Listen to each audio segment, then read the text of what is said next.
Hello guys, welcome back to my vlog. It's a rainy morning today. As you can see, it's raining outside. Yeah, it's raining. Today, today we're gonna continue our discussions about Philippine history. First, I'm gonna go to my room.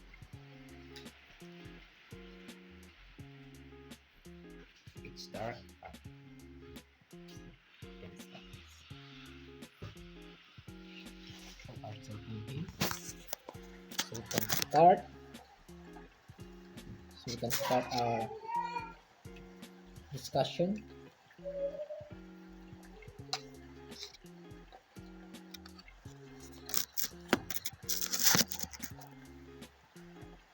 We're gonna continue our discussions about the history of the Philippines. First, we're gonna talk about the Philippine-American War. The Philippine-American War, 1899 to 1902, was a conflict between Filipino revolutionaries and the United States that arose after the conclusion of the Spanish-American War in 1898. The Treaty of Paris, which ended the Spanish-American War, ceded the Philippines to the United States. However, many Filipinos aspired for independence and resisted American colonial rule.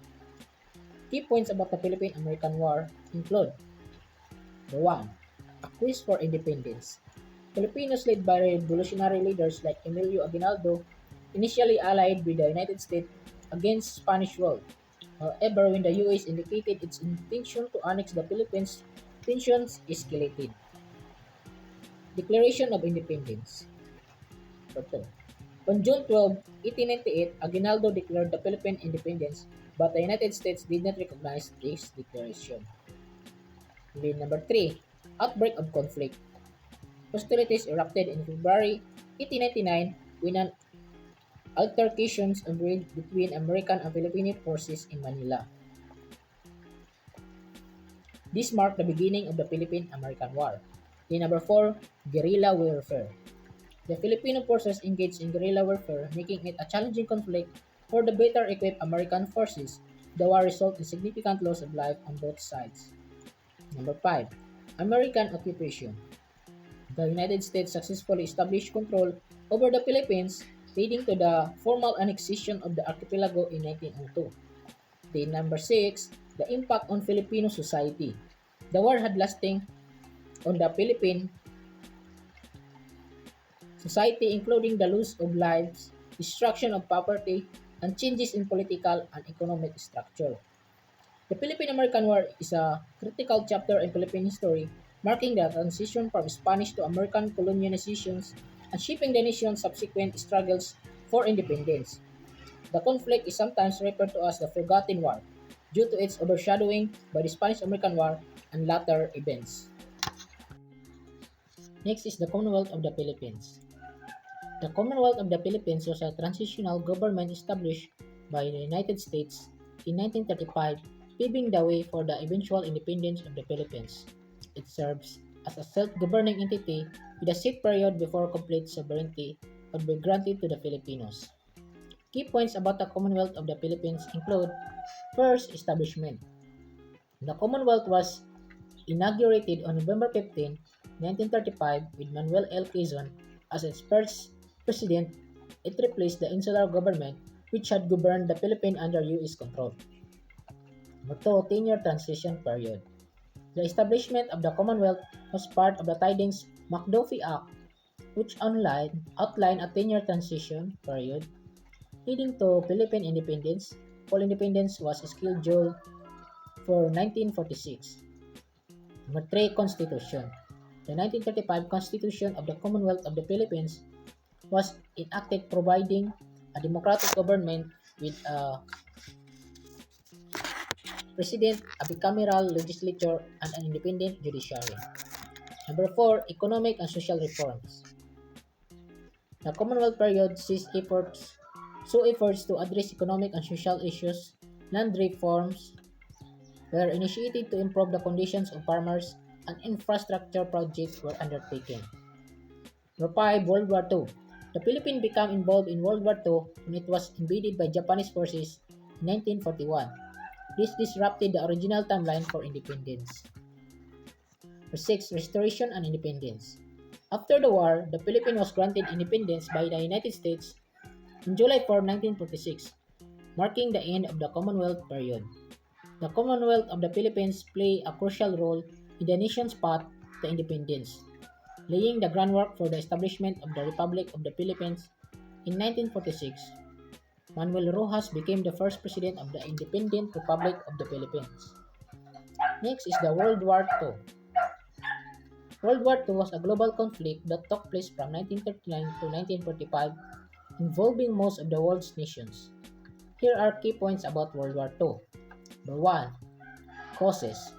The war had complex origins, including unresolved issues from World War I, economic instability, territorial disputes, and the rise of aggressive ideologies in Germany, Italy, and Japan. Number 2. Axis and allies. The major powers formed two opposing military alliances: the Axis powers led by Germany, Italy, and Japan, and the allies led by the United Kingdom, Soviet Union,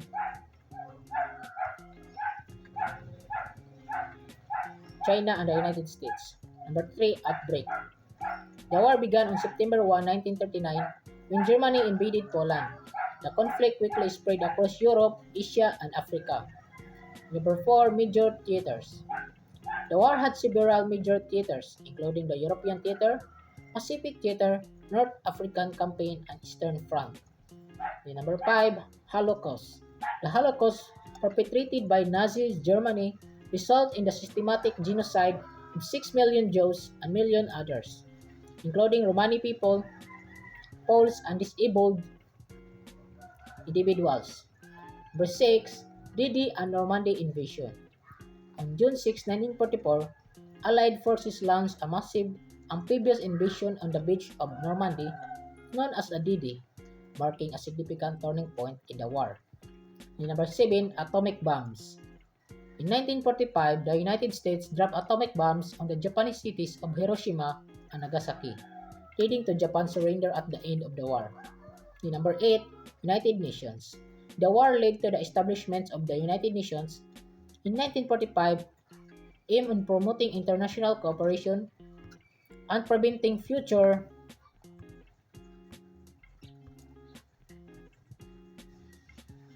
conflicts. World War II had profound and lasting effects on the geopolitical landscape, reshaping the world order and leading to the Cold War between the United States and the Soviet Union. The war resulted in significant social, economic, and political changes globally. Then, next is the Act of the Declaration of Philippine Independence. It is a historic document that signifies the proclamation of the country's independence from Spanish colonial rule. This declaration took place on June 12, 1898 in Kawit, Cavite.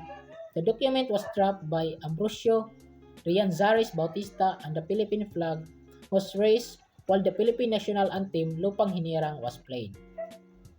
Key points about the Act of the Declaration of Philippine Independence.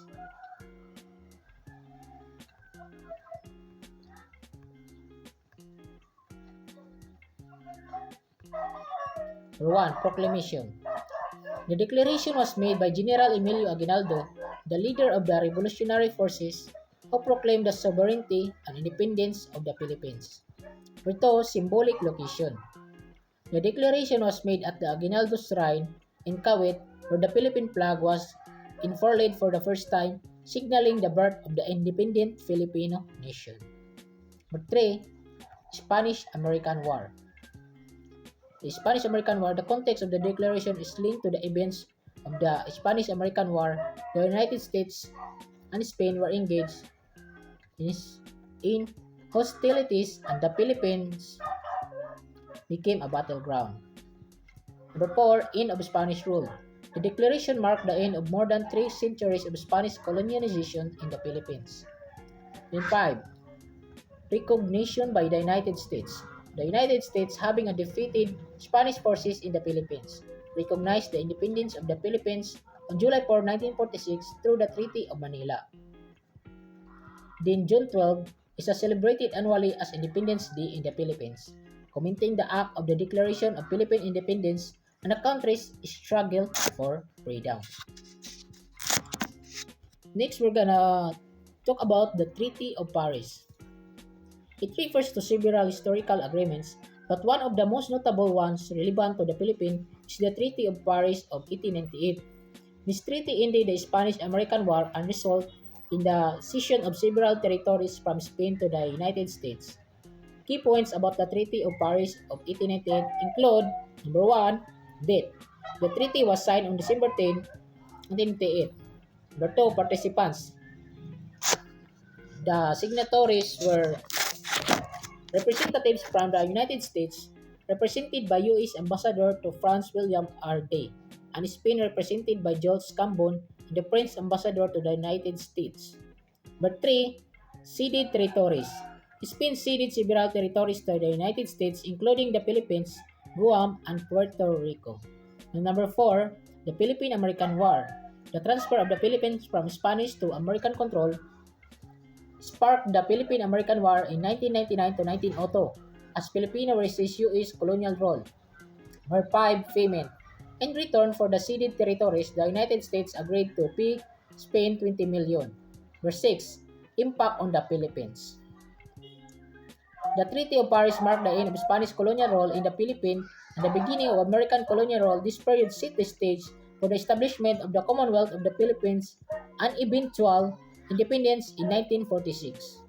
It's important to note that there are other treaties known as the Treaty of Paris in different historical contexts, but the 1898 Treaty of Paris is particularly significant for its impact of the Philippines. And the next is the Jose Rizal retraction controversy. This is gonna be our last topic for today, and we're gonna continue our discussion on our next video blog, which is the final blog. The Jose Rizal retraction controversy revolves around the alleged retraction or this disavowal of his writing against the Catholic Church and certain religious practice in the Philippines. Jose Rizal, the national hero of the Philippines, was a prominent figure in the late 19th century who advocated for reforms and independence from Spanish colonial rule. Key points about the Jose Rizal retraction controversy includes: number 1, background. Rizal was critical of the abuse of the Spanish friars and the Catholic Church in his writings, most notably in his novels Nulo Mi Tangere and El Filibusterismo. His works were seen as contributing to the awakening of nationalist sentiments among Filipinos. Through retraction, the controversy centers around a document known as the retraction document or retraction papers supposed written by Rizal. It contains statements retracting his anti-Catholic writings and expressing regret for any harm he may have caused. And number 3, authenticity debate. Scholars and historians have debated the authenticity and retraction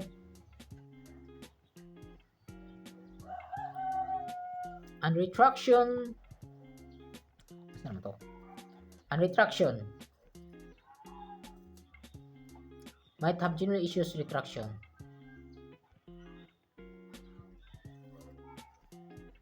Historical context. Number 4. Rizal was executed by firing squad on December 30, 1896. The retraction of authentic would have been signed on the day of his execution. The circumstances surround his death and the reliability of the source add complexity to the controversy. Number 5. Impact.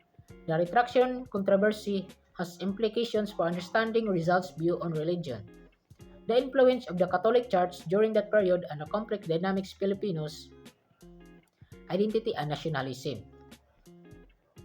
The authenticity of the retraction document remains a subject of historical debate, and scholars continue to scrutinize historical records to gain a better understanding of Rizal's beliefs and actions in the context of the Philippine struggle for independence. So that is our topic for today, and we're gonna continue our discussions on my next video blog. So, bye.